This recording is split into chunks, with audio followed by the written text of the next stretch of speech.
আসসালামু আলাইকুম রহমতুল্লাহি ওবরকাতুহু। সম্মানিত দর্শক, বাংলাদেশে আওয়ামী লীগ এবং বিএনপির যে বিরোধ, এটা অনেকটা জন্ম থেকে জলসির মতো। যেদিন থেকে বিএনপি প্রতিষ্ঠিত হলো সেদিন থেকে আওয়ামী লীগ মনে প্রাণে এই দলটিকে তাদের জাত শত্রু হিসেবে মনে করা শুরু করলো। বিএনপি অবশ্য বিভিন্ন সময় চেষ্টা করেছে তার উদারনৈতিক চিন্তা চেতনা দ্বারা আওয়ামী লীগকে কাছে টানার জন্য। শহীদ প্রেসিডেন্ট জিয়াউর রহমান এবং তার যারা আপনজন সবাই মনে করেন বা দাবি করেন যে বিএনপি না হলে আওয়ামী লীগ রিভাইভ করতো না বা সারভাইভ করতো না। এ কারণে বঙ্গবন্ধু বাকশাল প্রতিষ্ঠার মাধ্যমে যে আওয়ামী লীগের বিলুপ্তি ঘটিয়েছিলেন এবং পরবর্তীতে তার নির্মম হত্যাকাণ্ডের পর আওয়ামী লীগের যে রাজনীতি এবং বাকশালের যে রাজনীতি, সংগঠন হিসেবে রাজনীতির মতাদর্শ হিসেবে দুটোই সেখানে বলতে গেলে কবর রচনা করা হয়ে গিয়েছিল। তো সেই জায়গা থেকে বহুদলীয় গণতন্ত্র চালু করেছিলেন জিয়াউর রহমান, এই কথা বিএনপির লোকজন বলেন।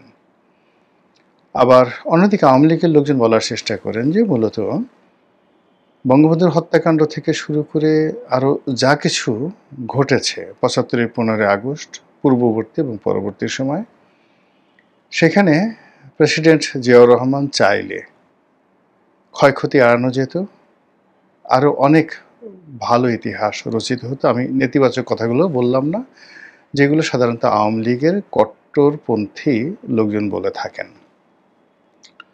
তারা বলার চেষ্টা করেন যে আচ্ছা, ভালো কথা, আওয়ামী লীগকে রিভাইভ করেছেন, বঙ্গবন্ধুর দলের প্রতি তিনি রহম করেছেন, ভালো কথা। তাহলে ৩২ নম্বর কেন তালাচাবি দিয়ে রাখা হয়েছিল এবং শেখ হাসিনা বিদেশ থেকে এসে কেন ৩২ নম্বরে থাকার অনুমতি পাননি? কিংবা যখন শেখ হাসিনা বিদেশ থেকে এলেন তখন ঢাকা শহরে তাকে যেন কেউ বাড়ি ভাড়া দিতে না পারে বা বাড়ি ভাড়া না দেয়, এই জন্য বিভিন্ন বাড়িওয়ালাদেরকে কারা ভয় ভীতি দেখিয়েছিল। এই বিষয়গুলো আওয়ামী লীগ বলার চেষ্টা করে।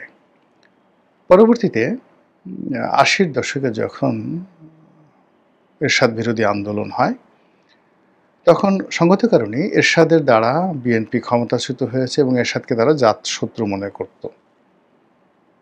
আর আওয়ামী লীগ সবসময় যেই কাজটি করেছে সেটি হলো পলিটিক্যাল সিদ্ধান্ত বা রাজনৈতিক সিদ্ধান্ত গ্রহণের ক্ষেত্রে তারা এত দ্রুত সিদ্ধান্ত নিতে পেরেছে যেটি বিএনপি বা জামাত কখনো সেটা পারেনি। খুব দ্রুত তারা সিদ্ধান্ত নিয়েছে ফ্রম দেয়ার ইনসেপশন, তাদের শুরু থেকে একেবারে আজ পর্যন্ত যে পলিটিক্যাল যে সিদ্ধান্তগুলো অনেকটা ঝড়ের গতিতে, রকেটের গতিতে তারা নিতে পেরেছে। এবং এই কারণে যখন এরশাদের সঙ্গে তাদের একটা সমঝোতার সুযোগ আসলো 1986-এ, তারা কিন্তু দেরি করেনি।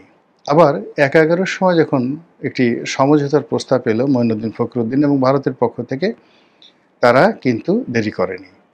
আবার একই সময় এই মুহূর্তে পর্দার আড়ালে যে সকল খেলা হচ্ছে, আমেরিকা খেলছে, ফ্রান্স খেলছে, ইমানুয়েল ম্যাক্রো খেলছেন, ভারত খেলছেন, এমনকি আইএসআই খেলছেন, এবং সেখানে অন্যান্য যে রাজনৈতিক দলগুলোর সাথে যে নেগোসিয়েশন হচ্ছে, কথাবার্তা হচ্ছে, আওয়ামী লীগের সঙ্গে যে কথা হচ্ছে না, এই কথা কিন্তু বলা যাচ্ছে না। অবাক করার ব্যাপার হলো, বর্তমান যারা রাজনীতি করছেন তাদের জন্য খুবই দুঃসংবাদের বিষয় হলো, আওয়ামী লীগ যেভাবে ব্ল্যাঙ্ক চেক দিয়ে যাচ্ছে এবং যেভাবে যারাই তাদের কাছে যে প্রস্তাব নিয়ে যাচ্ছেন, তারা যে আন্তরিকতা নিয়ে যেভাবে তাদের সাথে একটা নেগোসিয়েশন করার চেষ্টা করছেন মূলধারা রাজনীতিতে ফিরে আসার জন্য, এটা তাদের প্রতিপক্ষ যারা, তারা কেউ পারছেন না। এটা হলো রিয়ালিটি। এখন যেটা আজকের শিরোনাম, সেই শিরোনামটা হলো যে প্রথম দিন থেকেই আওয়ামী লীগের সঙ্গে বিএনপি রাজনৈতিক বিরোধ, বঙ্গবন্ধুর সঙ্গে জিয়াউর রহমানের যে তুলনা, এই তুলনাটি বিএনপি যারা লোকজন তারা কেন করেন তারা ভালো জানেন। তারা বিএনপিকে বা শেখ মুজিবুর রহমানের সমপর্যায়ে প্রেসিডেন্ট জিয়াউর রহমানকে যে স্থান দিতে চান, এটা কোনো অবস্থাতেই আওয়ামী লীগের লোকজন মেনে নিতে পারে না। তারা এটা শোনার সঙ্গে সঙ্গে তেলে বেগুনে জ্বলে ওঠে। অসহ্য এবং অস্বাভাবিক বেদনা এবং কষ্টে তারা ছটফট করতে থাকে। তো এরকম যখন একটা অবস্থা তৈরি হয় বা পরিস্থিতির সৃষ্টি হয়, ঠিক সেই সময়টিতে আবার আওয়ামী লীগের লোকজন শহীদ প্রেসিডেন্ট জিয়াউর রহমানকে নিয়ে, বেগম জিয়াকে নিয়ে, তারেক জিয়াকে নিয়ে এবং বিএনপির দলকে নিয়ে যে সকল ন্যারেটিভ, যে সকল বক্তব্য বা বয়ান তারা সমাজে ইতিমধ্যে চালু করে ফেলেছে, এগুলো শুনলে যে কোনো মানুষেরই মেজাজ গরম হয়ে যাবে।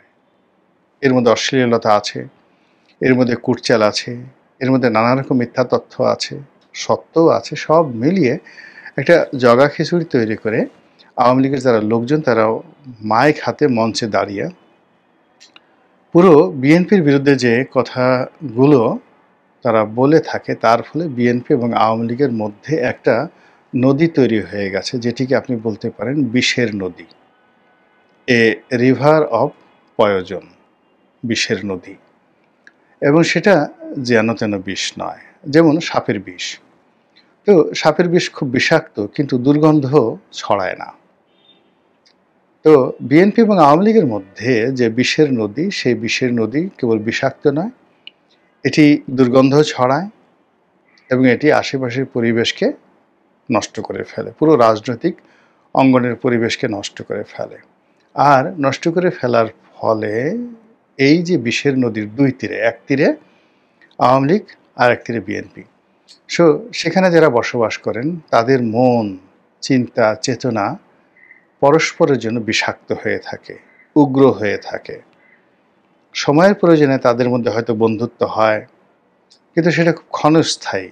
আমরা সেই ৭৫ থেকে শুরু করে আজও অবধি বিএনপির সঙ্গে, বিএনপি নেতৃবৃন্দের সঙ্গে মাঝে মধ্যেই সখ্যতা দেখেছি, তাদের হাসি মুখ দেখেছি, কিন্তু এটা ২৪ ঘন্টার বেশি টিকেনি। কিন্তু দীর্ঘমেয়াদে যেটি হয়েছে সেটি হলো তাদের মধ্যে শত্রুতা প্রবল থেকে প্রবলতর হয়েছে এবং এটি ক্রমশ বাড়ছে। যখন বিপ্লব হলো, বিপ্লবের পরে সবাই আশা করেছিল যে একটা নতুন পরিবেশ আসবে, সেই পরিবেশে আওয়ামী লীগ অবনত হবে, আওয়ামী লীগ অনুশোচনা অনুভব করবে, অবনত হয়ে তারা অনেকের সঙ্গে সন্ধি এবং বন্ধুত্ব করার জন্য তদবির করার চেষ্টা করবে। কিন্তু ওই যে তাদের সাবেক মন মানসিকতার কারণে তারা অতীতের যে কোনো সময়ের চাইতে উগ্র, প্রতিহিংসা পরায়ণ এবং আগামী দিনে আরও বেশি করে শক্তিমত্তা অর্জন করে অতীতে যে কাজগুলো করেছে ওই কাজগুলো আরও শক্ত হাতে, দৃঢ় হাতে, দক্ষতার সাথে করার জন্য তারা রীতিমতো জিদ ধরে বসে আছে। এবং তারা ঘাড় শক্ত করে, চোয়াল শক্ত করে যেভাবে বসে আছে, তা প্রতিপক্ষের জন্য রীতিমতো মরণ কামড়। আপনারা জানেন যে পৃথিবীতে যত প্রাণী আছে, তো সেই সকল প্রাণীর মধ্যে সবচেয়ে শক্ত চোয়াল সেটা হলো কচ্ছপ। কচ্ছপ যদি আপনাকে কামড় দেয়, আপনি কখনো ছোটাতে পারবেন না, ওর গলা কেটে ফেলতে হবে কেঁচি দিয়ে। এখন আওয়ামী লীগ এবং বিএনপির মধ্যে যে বিষক্রিয়া চলছে, সেই বিষক্রিয়ার ফলে উভয় পক্ষের যারা ভুক্তভোগী তারা পরস্পরকে কামড় দেওয়ার জন্য নিজেদের চোয়াল এতটা শক্ত করে রেখেছে যে ওই কচ্ছপের মতো বা কচ্ছপের চেয়ে বেশি তাদের গলা কেটে ফেলতে পারেন, কিন্তু কোনো অবস্থাতেই তারা যে কামড় দেবে সেই কামড় থেকে আপনি রক্ষা পাবেন না। আওয়ামী লীগ কামড়িয়েছে যখন তারা ক্ষমতায় ছিল, আর এখন বিএনপি কামড়াচ্ছে, যেহেতু তারা ক্ষমতায় আসছে অথবা আছে, অথবা একটা সুন্দর সুযোগ তাদের রয়েছে। এর ফলে কি হলো, ওই অতীতের যে কামড়াকামড়ি, অতীতের যে সম্পদ নিয়ে টানাটানি, পদপদবি নিয়ে টানাটানি, দখল, চাঁদাবাজি, যা কিছু নিয়ে যে প্রতিযোগিতা, এটা এখন এমন একটা পর্যায়ে চলে গেছে, এটি এখন একপাক্ষিক হয়ে গেছে। আওয়ামী লীগের জামানাতে বিএনপি কিছুটা হলেও সুযোগ সুবিধা পেত, কিছু ব্যবসা বাণিজ্য তারা নীরবে নিভৃত করত, আওয়ামী লীগের লোকের সঙ্গে নেগোসিয়েশন করে তারা করত, তারা নিজেদের অস্তিত্ব তারা বজায় রেখেছিল গত ১৫টি বছর ধরে। কিন্তু গত ১ বছরে বিএনপি এমনভাবে পুরো যেখানে স্বার্থ আছে সেখানে তারা এমন সংঘাত তৈরি করেছে যে আওয়ামী লীগ সেখানে মানে আশা তো দূরের কথা, উকি ঝুঁকি দেবে এইরকম দুঃসাহস আওয়ামী লীগের নেই। ফলে উভয়ের মধ্যে যে বিভেদ, বিসংবাদ, বিষের নদী, এটি এখন এক ভয়াল পদ্মা নদীতে রূপান্তরিত হয়েছে। তো যখন এরকম একটা ঘটনা ঘটে, আপনি ধরুন পদ্মার তীর ভাঙে, তো সেখানে সেই পদ্মা নদীতে বিলীন হয়ে যাওয়া জমি কেনার জন্যও কিন্তু কাস্টমারের অভাব হয় না।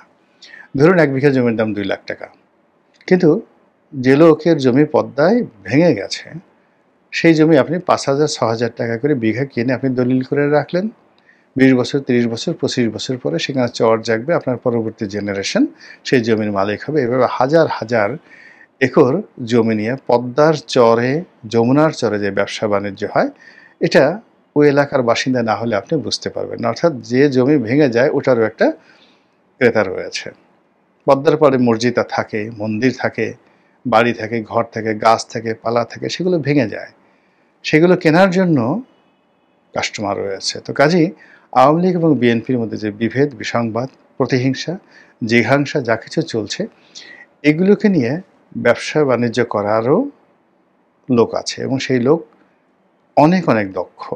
এই মুহূর্তে যারা আওয়ামী লীগ এবং বিএনপির এই বিরোধকে নিয়ে যারা ব্যবসা করতে চাচ্ছেন বা করছেন, যারা লাভবান হওয়ার চেষ্টা করছেন, তাদের মধ্যে সব দিক থেকে এগিয়ে আছে জামায়াত ইসলামী বাংলাদেশ। তো আপাত দৃষ্টিতে জামাতকে যখনই আপনি ক্যালকুলেশন করতে যাচ্ছেন, সঙ্গে আপনি সেখানে এনসিপিকে পাবেন, ডক্টর মোহাম্মদ ইউনূসকে পাবেন, রাষ্ট্রশক্তিকে পাবেন, তারপরে সেখানে আপনি চরমোনাইকে পাবেন, অন্যান্য ইসলামী দলগুলো পাবেন, এবং গোপনে আরেকটি সন্দেহ, নাম, অবিশ্বাস সেটাও পেয়ে যাবেন। তা হলো তলে তলে ভারতের সঙ্গে আওয়ামী লীগের সঙ্গে জামাতের একটা যোগাযোগ চলছে। হয়তো না, হয়তো একেবারে অসম্ভব, কিন্তু এই যে প্রচারণা চলছে, এটা রাজনৈতিকভাবে জামাতের যে আত্মবিশ্বাস যে পর্যায়ে নিয়ে যাচ্ছে, তার বিপরীতে বিএনপি ক্রমশ যেভাবে একা একা রাজনীতি করছে, যেভাবে একাকী হয়ে পড়েছে, এবং যেভাবে মানে জামাতের যে কোনো ন্যারেটিভের বিরুদ্ধে তারা কোনো ন্যারেটিভ দাঁড় করাতে পারছে না, তাতে করে এখন যেভাবে মানুষ রাজনীতির হিসাব করছে, ৩ মাস আগে কিন্তু এভাবে হিসাব ছিল না। আর আগামী ৩ মাস পরে এইভাবে যদি চলতে থাকে, তাহলে হিসাবটা এমনভাবে পরিবর্তন হবে আপনি আমি কল্পনাও করতে পারছি না। মহান আল্লাহ আমাদের সবাইকে হেদায়েত দান করুন এবং হেফাজত করুন। আসসালামু আলাইকুম ওয়া রাহমাতুল্লাহি ওয়া বারাকাতুহু।